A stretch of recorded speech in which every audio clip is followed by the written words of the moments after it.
बिस्मिल्लाहिर्रहमानिर्रहीम। अस्सलाम वालेकुम नाज़रीन, मैं हूं गंबर ज़ैदी। प्रोग्राम देख रहे हैं आप डिबेट एट 8। नाज़रीन, 26वीं आईनी तरमीम हो गई। इसके बाद वकला का एहतजाज हम सबके सामने है। हर कुछ अरसे बाद वकला की जानिब से एक नई कॉल दी जाती है। हामिद खान ग्रुप कहता है कि हम एहतजाज लीड करेंगे, इस आईनी तरमीम को ख़त्म करेंगे। इसने बुनियादी जो स्ट्रक्चर है उसको तबाह कर दिया है, आइन को मुअत्तल करने के ये मुतरादिफ है। लेकिन हम ये देखते हैं कि वो सिर्फ महज दावे होते हैं, एहतजाज किया जाता है, उससे कोई इम्पैक्ट क्रिएट नहीं होता। ऐसा क्यों हो रहा है? 26वीं आईनी तरमीम के खिलाफ तमाम वकला मुत्तहिद होंगे या नहीं होंगे?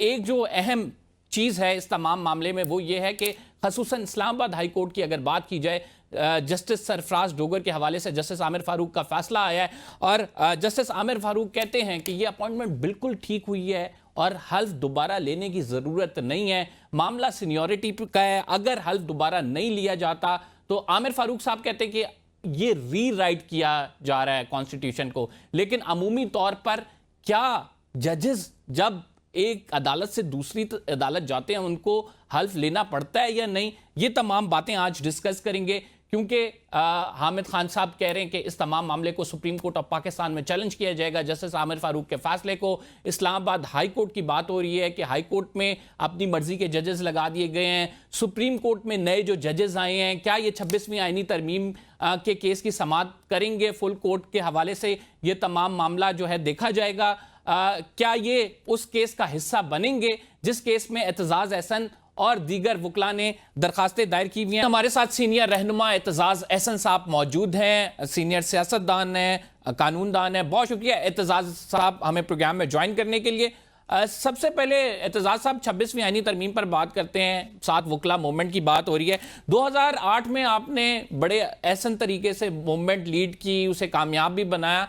क्या वजूहात हैं कि अभी वकला कोशिशें ज़रूर कर रहे हैं, हम देख रहे हैं कि मुख्तलिफ कॉल्स भी दी जा रही हैं, लेकिन उसमें सब्सटेंस नहीं है, कोई इन्फ्लुएंस क्रिएट नहीं कर पा रहे हैं? इसमें माहौल की ज़रूरत भी है। मेरा ख्याल है हमारी वकला तहरीक से जो डीप स्टेट ने सीखा है वो उन्होंने अपनाया है और वो उन्होंने डिवाइड किया है, बार एसोसिएशंस को डिवाइड किया है, जुडिशरी को डिवाइड किया है, मीडिया को। हमारे वक्त भी डिवाइडेड थे, जुडिशरी बड़ी सख्त डिवाइडेड थी, वकला भी बहुत डिवाइडेड थे। पर उस वक्त वकला जहाँ कहते थे वहाँ पहुँचते थे और मैं नहीं कह सकता हूँ, अभी भी वकला बड़े अंगेख्त हुए हैं इस सिर्फ 26वीं तरमीम से नहीं, 26वीं तरमीम के बाद जो जिस अंदाज से उसको पर अमल किया गया है, ऐसे ही है जिस तरह कि 90 दिन के अंदर आइन कहता था इलेक्शन कराओ, लेकिन राजा सिकंदर सुल्तान ने 90 दिन से के बजाय 1 साल बाद इलेक्शन कराए। और वो आइन की खिलाफ वर्जी ऐसी थी जो कोई यकीन नहीं था कर सकता कि खिलाफ वर्जी हो, ऐसी अंदाज की करेंगे। यही मैं समझता हूँ कि आज सूरत हाल है कि ये अंदाज जिस अंदाज में ये काम कर रहे हैं वो बिल्कुल 26वीं आईनी तरमीम से भी आगे बढ़कर जा रहा है। और 26वीं आईनी तरमीम ने कहीं नहीं ये लिखा कि अगर आप एक जज एक हाई कोर्ट से दूसरे हाई कोर्ट जाएंगे तो एक दिन के लिए, मैं कहता हूँ 1 घंटे के लिए भी बैठना, 2 घंटे के लिए भी बैठना, तो आप हलफ नहीं लिए बग़ैर लाहौर हाई कोर्ट का जज बतौर इस्लामाबाद हाई कोर्ट का जज काम कर सकता है। ये तो सोच ही गलत है। चंद दिनों के लिए भी अगर कोई ओहदा और अदालती ओहदा आला अदालतों में जिनका जो आर्टिकल 194 के तहत हलफ उठाती हैं, जो जिनके जज हलफ उठाते हैं, वो अगर आप उनको लगा दें इंडेफिनेट पीरियड के लिए तो उनको हलफ क्यों नहीं ज़रूरी? हलफ लेना ज़रूरी होगा। अगर लाहौर हाई कोर्ट से इस्लामाबाद हाई कोर्ट आप लेके जाते हैं जज को तो उसको फिर हलफ लेना पड़ता है। जिस तरह अगर चीफ़ जस्टिस छुट्टी पे चला जाए तो एक्टिंग चीफ जस्टिस 3 दिन के लिए भी लगे उसको हलफ लेना पड़ता है, चाहे उसी अदालत का हो, चाहे उसी अदालत का वो जज हो। तो दैट्स वेरी इंटरेस्टिंग क्यों लिया पॉइंट जाता है? सर। इसलिए लिया ये जो है बड़ा अहम नुक्ता है। इसके हवाले से अगर आमिर फारूक साहब के हम फासले को देखें तो उन्होंने तो कहा है कि ये कोई दोबारा से हल्फ लेने की जरूरत नहीं है, लेकिन अब ये मामला सुप्रीम कोर्ट ऑफ पाकिस्तान भी आएगा, चैलेंज कर दिया गया है। तो क्या समझते हैं सुप्रीम कोर्ट इस पर देखेगी, डेलिब्रेशन होगी कि हल्फ बहुत जरूरी है, आप नहीं कर सकते इस तरह जस्टिस सरफराज डोगर को लगा सकते इस्लामाबाद हाई कोर्ट में? नहीं, इस्लामाबाद हाई कोर्ट का देखे ना, अगर अगर मैं लाहौर हाई कोर्ट का जज हूँ और मुझे आप इस्लामाबाद भेज देते हैं, इस्लामाबाद हाई कोर्ट या पेशावर हाई कोर्ट का जज बना के भेज देते हैं, और वहाँ कहा जा रहा है कि मैं हलफ नहीं ले, मुझ पे हलफ लेने की पाबंदी नहीं है, नया हल्फ, तो फिर मेरे लिए तो आसान हो गया कि मैं जो बदउनवानी करना चाहूँ मैं करूँ। मुझे जब कोई याद कराए कि भाई साहब आपने हलफ लिया, उन्होंने कहा, मैं कहूँगा कि मैंने ये हलफ लिया था कि बहसीयत जज लाहौर हाई कोर्ट मैं बदउनवानी नहीं करूँगा, किसी से इम्तियाज़ नहीं करूँगा, किसी के ख़िलाफ़ बुग़्ज़ नहीं रखूँगा।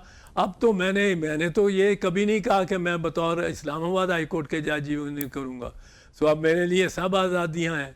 तो ये हलफ लेना बहुत ज़रूरी है। मैं आपको बता रहा हूँ, एक ही हाई कोर्ट के चीफ़ जस्टिस अगर छुट्टी पे जाएं, पाकिस्तान के चीफ़ जस्टिस छुट्टी पे जाएंगे, किसी के जज को एक दिन के लिए भी लगाना पड़ेगा तो उसको उससे हलफ लिया जाएगा। एक्टिंग जज अगर एक दिन के लिए भी लगेगा तो वो अपने हाई कोर्ट में ही अगर दोबारा हलफ लेने की ज़रूरत पड़ जाती है, ऐसी सूरत में जहां आप एक नशिस्त से उठकर दूसरी नशिस्त पे बैठते हैं उसी हाई कोर्ट में, तो वो एक हाई कोर्ट की नशिस्त से दूसरे हाई कोर्ट की नशिस्त में चले जाएं तो वो किस तरह हलफ की ज़रूरत नहीं है। और हलफ जो होता है ये हाई कोर्ट का के जज के तौर पे ही हलफ होता है। हर हाई कोर्ट के जज एहतजाज एहसन साहब, बड़ा इंटरेस्टिंग पॉइंट है कि चीफ जस्टिस साहब इसकी मुखालफत कर रहे थे और वो कह रहे थे सीनियरिटी वाले मामले पर उन्होंने जब साफियों से मुलाकात की कि मैं अपनी राय रखता हूं लेकिन मैं आपके सामने इजहार नहीं करूंगा। फिर उन्होंने जुडिशल कमीशन में भी जराए के मुताबिक इसकी मुखालफत की। अब ये मामला सुप्रीम कोर्ट ऑफ पाकिस्तान में चैलेंज होता है, चीफ जस्टिस इस मामले में अगर नहीं भी बैठते, आईनी बेंच की तरफ जाता है। क्या कोई तवक्को है आईनी बेंच से आपको?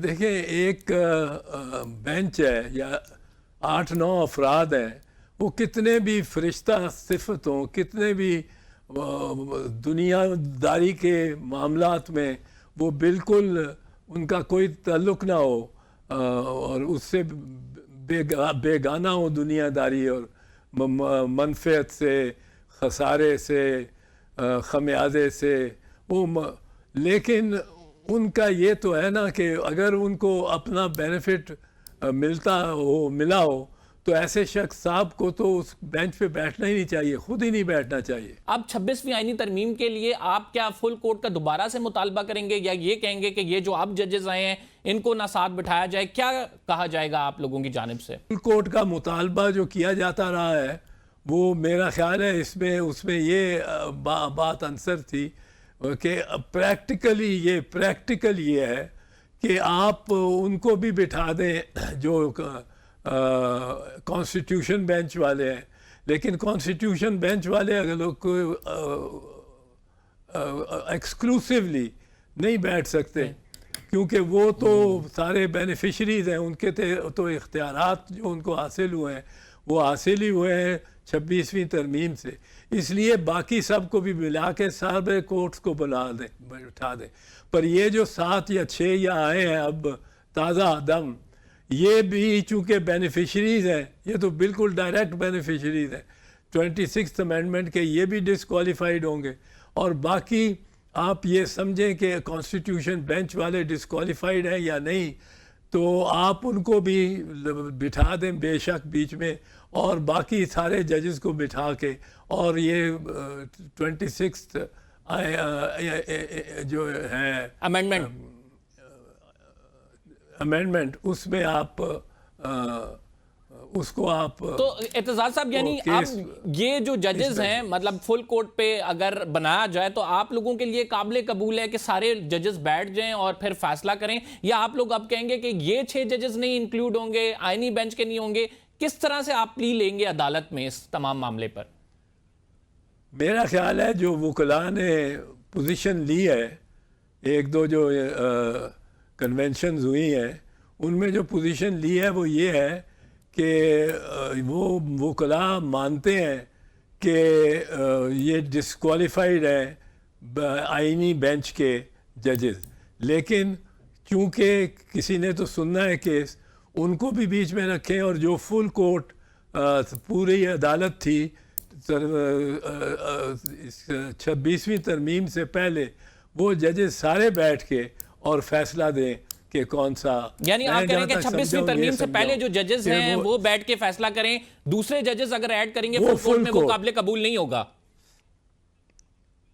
हाँ नहीं, वो तो फिर वो उनको तो काबिल कबूल आईनी बेंच भी नहीं है, क्योंकि आईनी बेंच खुद पैदावार है 26वीं तरमीम की, और जो अब ताज़ा दम जजेस आए हैं वो तो आए ही आईनी तरमीम के तहत, जज अपॉइंट हुए हैं सुप्रीम कोर्ट के उसके तहत, और अगर वो अभी ज़ेर तनाज़ा है और ज़ेर बहस है उस पर अदालती प्रोसीडिंग पेंडिंग है, ज़ेर समाअत है, तो उस दौरान में जो कोई जज बना है 26वीं तरमीम की वजह से और उसकी सहूलतकारी से वो भी डिस्क्वालीफाई हो जाएगा। बाकी 26वीं तरमीम से पहले जितने जज थे फुल कोर्ट था उसको वो फैसला करें। बड़ा इंपॉर्टेंट पॉइंट पे एतजाज साहब हमारे साथ बात करें। हम छोटा सा ब्रेक लेंगे, right back after this short break. Aitzaz साहब हमारे साथ ही रहेंगे। जस्टिस याहिया अफरीदी पे बात करनी है हमने, चीफ जस्टिस पे, एक छोटे से ब्रेक के बाद। वेलकम बैक नाज़रीन, एतजाज अहसन साहब हमारे साथ मौजूद हैं। एतजाज साहब, किस तरह से देखते हैं जस्टिस याहिया अफरीदी के दौर को, अभी जो चीजें चल रही हैं, और अगर इसका कंपैरिजन हम ड्रॉ करें जस्टिस काजी फाइज ईसा के दौर से, how do you see this sir?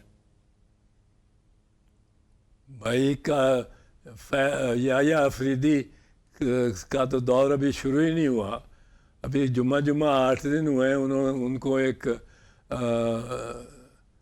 गैर मुस्तहकम किस्म के और गैर फ़ाल चीफ जस्टिस के तौर पे के ओहदा की हैसियत से हलफ लिए, और उसका काजी फायज़ ईसा को तो बहुत पूरा अरसा 1.25 साल का मिला था। आप किस तरह कंपेयर कर सकते हैं? काजी फायज़ ईसा का तो डार्केस्ट ईरा था in the judicial history of Pakistan, one of the darkest era in the judicial history of Pakistan. Sir वैसे क्या देख रहे हैं, जो जस्टिस याहिया अफरीदी के आते ही जो तनाज़ात हो गए हैं, जिस तरह से जस्टिस मंसूर अली शाह कह रहे हैं कि किसी को कमरे में हाथी नज़र नहीं आता तो हम क्या करें, और अगर हमारे खिलाफ हुकूमत रेफरेंस लाना चाह रही है तो ले आए, और ये जंग है जारी रहेगी, तो ये बड़ी अलार्मिंग बातें हैं जो जस्टिस याहिया अफरीदी के होते हुए तनाज़ात जजेस के दरमियान ज़्यादा बढ़ गए हैं। इनको किस तरह से देख रहे हैं? नहीं, याहिया अफरीदी की वजह से तो नहीं सारे बढ़े, ये बढ़ने ही थे। याहिया अफरीदी ने वैसे ज़रा डिसअपॉइंट किया। मैं तो बहुत एडमायर किया करता था याहिया अफरीदी को, पर उन्होंने बहुत डिसअपॉइंट किया इस मरहले पे आके। एक बड़ा क्रूशल मरहला था ये पाकिस्तान की तारीख़ का, और इसमें एक टोटल जुडिशल टेक ओवर, जो टोटल टेक ओवर हो गया है, कैप्चर हो गया है जुडिशल सिस्टम, जो अमल कर रहे हैं 26वीं तरमीम पे। एक आइन होता है और एक आइन पे अमल दरामद जिस तरह होता है, वो यकीन ज़रूरी नहीं कि वो उसके मुताबिक हो, आइन के मुताबिक अमल दरामद, लेकिन आइन में खुशफहमियाँ हो सकती हैं, लेकिन जो अमल दरामद हो रहा है उस पर वो तो बहुत ही भयानक है। ये किसने इजाज़त दी है, किस अदालत ने, किस आइन की शिक ने कि आप एक जज को ट्रांसफ़र कर दें किसी और सूबे में, और वहाँ जाके उसको हलफ का पाबंद ही ना हो जो भी काम करे, क्योंकि उसने उस ये हलफ तो नहीं लिया कि मैं बतौर सिंध हाई कोर्ट ये काम आइन के मुताबिक करूँगा। वो तो उसने लिया था हलफ के बतौर पेशावर अच्छा, हाई कोर्ट ठीक। मैं एतजाज साहब, आप समझते हैं कि आप जो जस्टिस मंसूर अली शाह हैं, क्योंकि ये भी एक राय आ रही है, फवाद चौधरी साहब ये बार बार जिक्र करते हैं कि उनको इस्तीफ़ा दे के तो वकला मूवमेंट को लीड करना चाहिए, आप क्या समझते हैं? मंसूर अली शाह साहब, जस्टिस मुनीब अख्तर, इनको अभी रहना चाहिए? क्या मंसूर अली शाह साहब का दोबारा चीफ जस्टिस बनने का चांस आ सकता है? ये तरमीम रोल बैक हो सकती है? किस तरह से देखते हैं ये तमाम चीज़ें? ये चीफ जस्टिस जो होते हैं ना, इनको कुछ पता नहीं होता, ये बिल्कुल लाइल्म होते हैं दुनिया के और इन अमूर के। अब आपने देखा कि जो वकला की तहरीक 2007 से 2009 के अरसे में चली, जिसमें 2 साल के अंदर अंदर हमने एक mass movement, mass non violent plural movement को लेके चले और 2 साल के अंदर अंदर उस मैस मूवमेंट को कामयाब किया और सारे जजेस को बहाल करवाया। सर मुझे ये बताएं, बिलावल भुट्टो जरदारी साहब कहते हैं कि ये आईनी तरमीम अगर फैसला कोई आ भी गया सुप्रीम कोर्ट से इसको रिवर्स करने का, तो हम नहीं मानेंगे। वो तो उस वक्त देखा जाएगा। इन्होंने बहुत से, कई लोगों ने बहुत से, अब तो डिफाई करना आइन को बड़ा आम ही हो गया है। वो सुप्रीम कोर्ट को, आपको याद है सुप्रीम कोर्ट ने डेट भी दे दी थी, तारीख भी दे दी थी इंतखाबात की, लेकिन उसको उन्होंने कोई अमल दरामद नहीं किया। अगर सुप्रीम कोर्ट अमल दरामद कर दे तो बदकिस्मती से ये जो उसका केस है, हमारा अपना ही यूसुफ रज़ा गिलानी का तौहीन अदालत का केस जो था, उसमें उन्होंने तौहीन अदालत में still the rising of the court, ता वक्त कि अदालत आज उठती नहीं, और उसी वक्त अदालत ने कहा कि द कोर्ट नाउ राइजेस, वो सज़ा पूरी हो गई उसी एक लम्हे में। तो वो उसके लिए भी उसको वो सज़ा हुई तो उस पर उसको डिस्क्वालीफाई कर दिया गया एमएनए के तौर पे। तो मेरा नहीं ख्याल चेयरमैन साहब इस इरादे से बात कर रहे हैं कि वो डिफाई करेंगे सुप्रीम कोर्ट को। वो मिसालें पहले दे रहे होंगे कि इस तरह होता रहा है, पर पीपल्स पार्टी ने तो बदकिस्मत तरीन फैसलों पर भी, जो बदकिस्मत तरीन फैसला सुप्रीम कोर्ट का था इस मुल्क की तारीख में, वो था शहीद जुल्फकार अली उसको भी माना है। बिल्कुल आप सही दुरुस्त फरमा रहे हैं। उसको भी अगर बात नहीं माना नहीं पर मज़ामत नहीं की। ठीक सर, अगर बात करें मौजूदा हुकूमत के मुस्तकबिल की और फिर इमरान खान साहब के दोबारा वजीर आजम बनने की, एतजाज अहसन साहब क्या देखते हैं? क्या ऐसा मुमकिन है? यार पाकिस्तान में कोई आप पेशीन गोई नहीं कर सकते माजी के अलावा माजी के अलावा कोई पेशीन गोई नहीं कर सकते। पाकिस्तान ऐसा मुल्क है कि you can predict nothing but the past. कोई मानता था कि जब भी निकाला गया है 3 दफ़ा या 4 दफ़ा निकाले गए हैं, 3 दफ़ा वज़ीर आज़म बने हैं तो 3 दफ़ा ही निकाले गए हैं। नवाज शरीफ साहब, कोई मानता था कि ये वापस आ जाएंगे दूसरी मर्तबा या तीसरी मर्तबा? लेकिन ये पाकिस्तान है भाई यहाँ। हाँ, और बीबी शहीद के ख़िलाफ़ मुकदमात बना के, झूठे मुकदमात, और आसिफ साहब के ख़िलाफ़ उन्नड़ केस, इतना झूठा केस मैंने कभी देखा ही नहीं। क्या क्या उनकी ज़बानें काटी, कहता था कोई नहीं आएगा। सही। अब वो बीबी भी 2 मरतबा प्राइम मिनिस्टर रह गई शहीद, और आसिफ साहब भी दूसरी दफ़ा सदर हुए हैं। कोई मानता था इनके जो मुखालिफ था कि आसिफ जरदारी कभी भी किसी सरकारी ओहदे पे आ सकते हैं, वो दूसरी मरतबा सदर हो गए। सो पाकिस्तान में आपको कोई पता नहीं होता, आज का कैदी कल का हुक्मरान हो। ये तो मुस्तकबिल ही बतलाएगा। ठीक पर हो अगर वो डटा रहेगा इमरान खान, तो फिर उसको कोई ना कोई बारी तो उसकी आएगी। सर, इस तमाम मामले में इंतखाबात होते देख रहे हैं, क्योंकि एक मूवमेंट तो ऑब्वियसली बन रही है। इमरान खान साहब की जानिब से भी ईद के बाद का ऐलान कर दिया गया। क्या इंतखाबात ऑन पेज हैं, हो जाएंगे? क्योंकि अभी 1 साल ही हुआ है। इसमें सबसे कमज़ोर जो कड़ी है ना, वो कहते हैं the strength of A chain, जो एक जंजीर है उसकी ताकत कितनी होती है, उसमें ताकत, वो कहते हैं the strength of A chain depends on the weakest link. यानी जो कमज़ोर तरीन कड़ी है उतना बड़ा, उतनी ही उस जंजीर की ताकत है। आपने एक भैंस को एक जंजीर, लोहे की जंजीर से बांधा हो और एक कड़ी धागे की हो, तो उसमें ताकत जंजीर में रोकने की इतनी है जितनी धागे की होगी। तो the strength of A chain lies in the weakest link. ये वीकेस्ट लिंक जो है ना इस गवर्नमेंट का और इस पार्लियामेंट, सारी पार्लियामेंट का, वो लोग हैं पंजाब के MNA नून लीग के बशमूल उनके कायद और उनके वज़ीर आज़म के, जिनके फॉर्म 45 में के ज़रिए उनको जिताया गया है और जिनको कहा जा उर्फ़ आम में कहते हैं फॉर्म 47 के मेंबरान कौमी और सूबाई असम्बली। वो जो है उनके चूँकि रिजल्ट्स ना सिर्फ जाली हैं पर डॉक्यूमेंटेड है, वो तहरीरें मौजूद है अभी। वो उधर चूँकि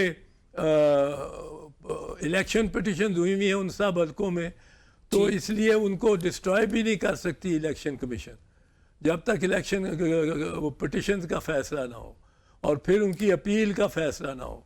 तो वो वरना 1 साल बाद डिस्ट्रॉय कर देने का हुक्म है, पर वो डिस्ट्रॉय भी नहीं होगी। वो लाशें हैं फॉर्म 45 जो नून लीग के पंजाब से मुंतखब हुए हर MNA और MPA के सेन में गड़ी हैं, और वो जिस दिन खुल जाए तो ये सारी काया ही पलट जाएगी। सो सबसे कमज़ोरी जो है, इस वीकेस्ट लिंक जो है ये सारी इलेक्शन का, वो फॉर्म 45 है इन असहाब का। और वो फॉर्म 45 जिस वक्त निकल आया तो आपको पता लग जाएगा कि मियां नवाज शरीफ को 1,20,000 की बजाय 13,000 वोट मिले थे और डॉक्टर यास्मीन राशिद को 1 लाख उसके जो थे 25,000 वो 15,000 में कन्वर्ट कर दिए गए थे। बहुत बहुत शुक्रिया। एतजाज अहसन साहब हमारे साथ मौजूद थे। नाज़रीन अपनी राय का इजहार कर रहे थे। छोटा सा ब्रेक ले रहे हैं। We will be right back after this short break. आप कहीं मत जाइएगा।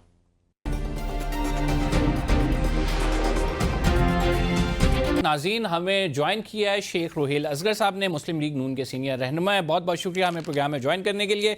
सर, ईद के बाद एक नया महाज खुलने वाला है। इमरान खान साहब ने अपनी पार्टी को हिदायत कर दी है कि अब एक भरपूर तहरीक चलेगी, दोबारा से चलेगी, और फिर वो साथ ये भी कहते हैं कि इसमें अपोजिशन को साथ मिलाया जाएगा।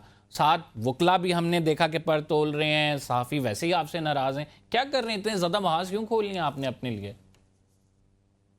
नहीं, ये तो मेरा नहीं ख्याल। एक पहला मैं आपसे बात कर लूँ ना, ये जो इमरान साहब है ना, आप पहले इमरान की बात कर लीजिए। इमरान को मैं, खैर वो मशवरा तो किसी का क्या मानेगा, कभी वो जिंदगी में उसने मशवरा माना नहीं किसी का, लेकिन मेरा ख्याल है एक और गलती करने जा रहा है। जैसे एक 9 मई की गलती हुई, फिर उसके बाद 26 नवंबर की गलती हुई, अब एक और ब्लंडर मारेगा।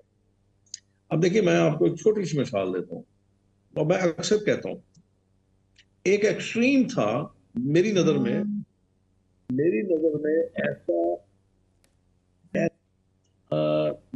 में ऐसा बुलंद कामत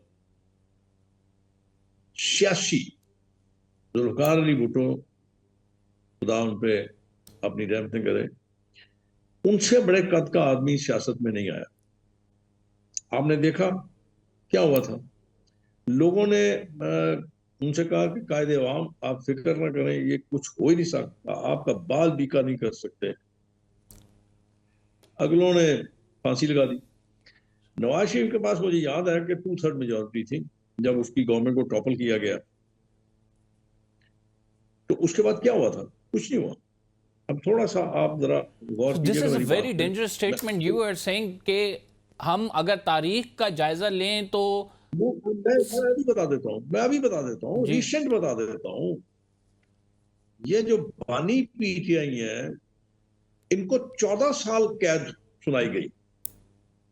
मुझे पाकिस्तान का कोई एक जगह, कोई एक कोना बता दें जहां पे कोई किसी किस्म का एहतजाज किया गया हो कि जनाब हमारे पीरो मुर्शद, हमारे काबिल एहतराम जनाब बानिए पीटीआई, दिलों की धड़कन, करोड़ों आवाम की जान, आपने उसको कैद कर दिया। कोई एक वाक्य मुझे बता दीजिए। सर इस पे मैं अगर ये बाद में सब आऊंगा, लेकिन इससे पहले जो आपने स्टेटमेंट दी है, क्या आजकल के दौर में भी एक साबिक वजीर आजम को जिस तरह जुल्फिकार अली भुट्टो साहब के साथ हुआ उस तरह हो सकता है? क्यों नहीं हो सकता यार? मतलब पाकिस्तान सर, है ये, यहाँ पे कुछ नहीं हो सकता। यानी आप कह रहे हैं कि इमरान खान साहब को मैक्सिमम डिसीजन, यानी 14 साल आपको पता है उम्र कैद की सजा तो आपने दे दी, इससे जो फांसी की तरफ भी लेके जाया जा सकता है। हुजूर, मैं जनाब से अर्ज कर रहा हूँ, मेरी आप बात को समझने की कोशिश करें। मैं अभी आने वाले कल की बात तो कर ही नहीं रहा, मैं तो गुजरे हुए कल की बात कर रहा हूँ ना, जो गुजर गए हैं। मैं सर तो जो उससे अगर कंक्लूजन इंसान, आपका ड्रॉ कर रहा हूं वो तो मैं यही कह रहा हूं ना कि माजी को अगर देखें तो इस तरह भी हो सकता है। यानी हुजूर, मैं ये कर रहा कि अगर कोई शख्स माजी से नहीं सीखता तो उससे बड़ा सियाना कौन हो सकता है? अब मैं इसके अलावा और क्या कह सकता तो फिर ऐसा करते हैं कि फिर आप हूँ? लोगों ने जिस तरह से वोट को इज्जत दो का बयानिया दिया, इमरान खान साहब भी उस तरह से यू टर्न मारें, अभी वो इनकलाबी जो बने हुए हैं और मुफाहमत ना कर लें, करें उसके जी, बाद ना फिर वजीर करें। आजम होंगे हमारे। देखें, आपकी सबसे बड़ी गलती ये थी हजूर किबला इमरान साहब की, कि आपने इस मामले को इतनी हाइप दे दी, इतना ऊंचा ले गए कि अब आपके लिए नीचे आना बड़ा मुश्किल है। ये तो मतलब ये है कि जैसे एक मिसाल है, पंजाबी में कह दूं, इस तरह है जैसा सप दे मुंह च कोड़ के ली निकले ते कोड़ उगले ते लज नहीं रही। तो अब इतनी दूर ले जाने की जरूरत क्या थी? सियासत में इंतहा नहीं होती, सियासत में आप सारे दरवाजे खुले रखते हो। पहली गलती तो इन्होंने यह की कि हर सियासतदान की इन्होंने पगड़ी उछाली और बड़े बड़े बुरे बुरे नामों से याद किया। आपका क्या ख्याल है कि लोग भूल जाते हैं? अब वो जमाना नहीं है सर, अब कोई नहीं भूलता। आप आज जाति करेंगे, लोग याद रखते हैं। सर लोग तो अभी भी मेरा खड़े ख्याल हुए है हैं कि ना इमरान खान साहब के साथ, अभी भी आज वो कहते हैं फ्री एंड फेयर इलेक्शन हो तो मैं जीतूंगा। अभी भी आपकी हुकूमत पे फॉर्म 45 का, फॉर्म 47 का तनाज़ा मौजूद है, जो कि इलेक्शन ट्रिब्यूनल्स फैसले करे तो हकीकत खुलकर सामने आ जाएगी। 3 साल हो गया, ऐसी हकीकत खुल के क्या सामने आनी है? 1 साल हो गया हुकूमत कर रही है, हुकूमत अपनी काम कर रही है, हुकूमत अपने फर्स्ट क्लास अपनी वो चला रही है। सर किस अब तरह चला पता रही नहीं है तो कौन सी मुझे और आप दोनों को पता है। चला रही है या नहीं चला रही, चल तो रही है ना। हम जो मर्जी कर लें, जो मर्जी कह लें, चल तो रही है। मियाँ शहबाज शरीफ बैठता है ना गाड़ी में, 2 झंडों की गाड़ी में बैठता है ना, प्रोटोकॉल आगे पीछे गाड़ियां सब होती हैं, तो फिर तो क्या आप कौन सी बातें सर छोड़ें वैसे आप इन बातों को। आप ये देखो, लग रहा है अब इस गाड़ी में कोई आप और बैठने वाला है, क्योंकि पाकिस्तान में आपको पता है कि 2-3 साल ही होते हैं सिर्फ। फिर जब आपको ये पता है तो फिर आप, मेरे ख्याल में शायद हम अपना वक्त जाया करते हैं। फिर जब किसी को कोई और आ लेने से फिर बात करेंगे, उस पर डिस्कस कर लेंगे, फिर उसकी रात को डिस्कस नहीं कर सर, लेंगे। वैसे माजी का, आप भी लेकिन माजी की मिसालें दे रहे थे तो मैंने भी आपको कहा कि माजी में तो यही कुछ होता अच्छा है। किया, नहीं बहुत अच्छा किया आपने। मैं कम से कम आपकी इस बात को अपने पल्ले बांध लूं और फिर याद रखूंगा कि अच्छा ये बात तो खत्म होने वाली है, अब तो कुछ करना चाहिए, मेहनत करनी चाहिए आगे के लिए। सर वैसे तो मेरा आपको मैं आपको वैसे लगता है शेख छोटी सी साहब, you are very seasoned politician, जानते हैं, बड़े डीपली स्टडी भी करते हैं, चीज़ों को बड़े करीब से देखा हुआ है। क्या लगता है शहबाज शरीफ जैसा बंदा, जो कि हम कहें कि सदाबहार, जिनके बारे में पार्टी में भी एक डिसीजन हो कि वो खुल के कहते हो कि मैं तो मफाहमत करके चलने वाला बंदा हूं, मुझे लड़ाई झगड़ा नहीं पसंद, तो वो कोई ठीक है चेंज सर। लाएगा? पूरे 5 साल गुजार जाएगा? देखें, जैसे वो जो आपने उसकी स्टेटमेंट्स बताई हैं, इससे अच्छा आदमी और कौन हो सकता है जो सबके साथ मफाहमत के साथ चले, सबको साथ लेके चले। और अगर किस्मत उसकी यावरी कर गई तो एक क्लिक की बात होती है ना। पाकिस्तान अगर तरक्की के मैं अक्सर बेशतर ये कहता हूँ कि आम आदमी की रिश्तेदारी नहीं है किसी के साथ, उसकी सिर्फ रिश्तेदारी अपने पेट और अपने बच्चों के साथ है। आज अगर उसकी आप रोटी पूरी कर दें तो आपके नारे लगाएगा यार, क्यों आपके खिलाफ बातें करेगा? अगर आप उसका बिजली का बिल ठीक कर दें, आप गैस का बिल ठीक कर दें, उसकी तफसील ठीक कर दें, आप उसके रोटी को सस्ता कर दें, आप उसके बच्चों के लिए स्कूल सस्ते कर दें, आप उसके लिए उसकी तिबी सहूलियात उसकी बहाल कर दें, तो ये सब नून लीग शहबाज जिंदाबाद। शरीफ साहब कर देंगे? करना चाहिए। अगर उसने सियासत करनी है, आइंदा के लिए भी उसने आवाम के दिलों में रहना, तो फिर ये करना पड़ेगा उसको। नहीं चाहिए तो अगर नहीं सर करेगा तो सबको फिर चाहिए जो भी वजीर आजम आए, लेकिन ये करेंगे या नहीं? What do you think? मैं तो कह रहा हूँ कि करना चाहिए, करना चाहिए उसको। अपनी सारी एफर्ट्स, अपनी सारी यू डाउट ऑन जो हिज स्किल्स इंटेलेक्चुअल, सर? कि उसको आपको फोकस अभी इस पे अभी, करना अभी तक आप ये कॉन्फिडेंट नहीं है कि वो कर लेंगे ऐसा? आप कह रहे हैं हो सकता है करना चाहिए, हो सकता है कर लें, लेकिन पॉसिबिलिटी है, हो सकता है कुछ भी हो जाए। चाहिए। देखिए, किसी वक्त भी क्लिक हो सकता है ना, कुछ भी हो सकता है। आपके यहाँ तेल निकल सकता है, आपके यहाँ सोना निकल सकता है, आपके यहाँ बहुत कुछ निकल सकता है, कुछ भी हो सकता है। आप इतनी बहादुरी दिखा सकते हैं कि आप ईरान से तेल ले लें, आप इतनी बहादुरी दिखा सकते हैं कि आप ईरान से गैस ले लें, तो कुछ भी पॉसिबल है यार। तो जब ये चीजें आपके सामने आ जाएंगी, जब अच्छा आप शेख साहब, ये तो मुझे बताएं कि आपके सीनियर लोग क्यों बड़े नाराज हैं? जैसे हम फिर आप इलेक्शन में चले जाइए। ठीक ठीक शेख साहब, ये तो बताएं कि आपके सीनियर लोग क्यों बड़े नाराज हैं? अगर बात करें हम शाहिद खाकान अब्बासी छोड़ के जा चुके हैं, मुफ्ता इस्माइल छोड़ के जा चुके हैं, खुर्रम दस्तगीर साहब कहते हैं कि नवाज शरीफ साहब उनसे मुलाकात नहीं कर रहे, तो क्यों आखिर जो सीनियर क़यादत है उसको उस तरह का वेटेज क्यों नहीं दिया जा रहा?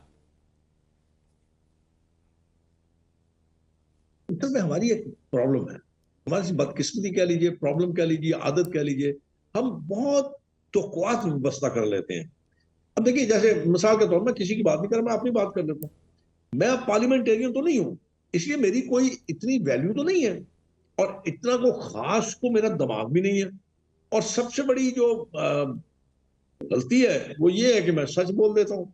अब ऐसे लोगों के लिए तो कहीं भी जगह नहीं होती ना, तो इसलिए मेरे ख्याल में इतनी ज्यादा तौक़ुआत नहीं लगानी चाहिए, अपने आने वाले कल पे फोकस करना चाहिए, लेकिन अपनी सर कॉन्स्टिट्यूएंसी वफादार पे फोकस करना साथियों की भी चाहिए। तो जरूरत रहती है ना, जिंदगी के हर मोड़ पे आपको वफादार लोग अपने साथ चाहिए होते हैं। अल्लाह के बंदे, सियासत में वफादारी कहाँ होती है? सियासत में तो सिर्फ जरूरत होती है, वफादारी सर में मारनी है। वफादारी को क्या करना है? तो सर वैसे बड़ी ज्यादती की बात है, अपने इतने मैं बड़े भी लीडर हो के नवाज शरीफ अगर वफादार दोस्तों का ख्याल ना रखें तो।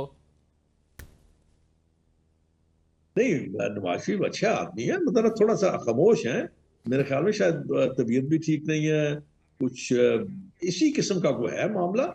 लेकिन वह बड़े वफादार आदमी है, जब मिलते हैं तो बड़े प्यार से मिलते हैं। आखिरी मिल मुलाकात कब लेंगे हुई थी? जी सर। आखिरी मुलाकात कब हुई थी सर? मेरी जी, उन्होंने आपको शर्फे मुलाकात कब बख्शा था सर आखिरी दफा? देखिए, मैं फिर आपसे वही बात करूंगा। जब मैं जब इलेक्शन का दौरा था, तो उस वक्त जब जाते हैं आप सीएसएस का इम्तिहान देने, वो टिकट को मैं सीएसएस का इम्तिहान ही कहता हूँ, जब जाते हैं तो जनाब मेरी उनसे मुलाकातें होती रही हैं। लेकिन उसके बाद देखे ना, मेरे पास अब कोई ऐसा ओहदा तो है नहीं कि मैं, और दूसरी बात ये है कि मैं, मुझे कोई काम भी नहीं है उनसे, तो मैं खामखा उनको बेचारों को तकलीफ दूं, तो मेरा ख्याल है मैं जरूरत महसूस। और दूसरी बात ये, मैं जरा थोड़ा आइसोलेशन में सर वैसे वैसे ये बात बाउंड्रीज भी है में। कि जब बच्चे बड़े हो जाएं और बड़े बड़े ओहदों पे भी बैठे हैं तो उनके मुस्तकबिल की भी फिक्र होती है, फिर कुछ करीबी रफीक उस तरह से उनसे मामला ताल्लुकात नहीं रहते, ये भी एक बात है वैसे, है ना? मे भी हो सकता है, लेकिन मेरा नहीं ख्याल कि ऐसा होना चाहिए। ये तो मुमकिन नहीं है कि अब मेरा अगर ओहदा आ जाता तो मैं अपने बच्चों को भूल जाता हूँ, ये नहीं हो सकता। या मैं अपने दोस्तों को भूल जाता हूँ, वापस तो मैंने अपने दोस्तों में जाना है।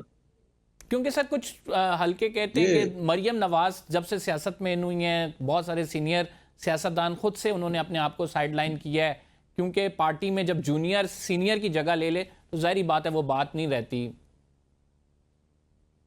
ऐसा नहीं है। देखें, बात यह है कि अगर आप हक़ाइक़ को देखें तो ये जमात किसकी है? ये जमात है मियां नवाज शरीफ साहब। सारी जमात के महवर जो है या सेंटर पॉइंट है वो है मियां नवाज शरीफ। तो राइट नाउ अब तो सर ये गिला शहबाज शरीफ करना लीड कर रहे हैं सारा कुछ। जी सर, राइट नाउ तो शहबाज शरीफ लीड कर रहे हैं सारा कुछ। नहीं ये नहीं, मैं जो बात आपसे अर्ज कर रहा हूं ना कि अगर नवाज शरीफ साहब रूए रवा है इस जमात के, तो नवाज शरीफ साहब की अपनी स्वाबदीद है, वो जिसको चाहे अपनी लेगेसी ट्रांसफर करता है। अब वो अपनी बेटी को करते हैं, अपने भाई को करते हैं, ये तो उनकी स्वाबदीद है ना। आप या मैं या कोई और उस पर अगर इस पे कोई इख्तलाफ करता है तो वो बनता नहीं है यार। चलें सर, ठीक है, मैं बहुत अगर- शुक्रिया। शेख रोहिल असगर साहब हमारे साथ मौजूद थे, बड़ी खुल के आप राय का इजहार कर रहे थे। हमने नाज़रीन प्रोग्राम को क्लोज करना है, बिल्कुल टाइम नहीं बचा फिलहाल के लिए। इतना ही। कंबर ज़दी को इजाज़त दीजिए, अल्लाह ने के बान।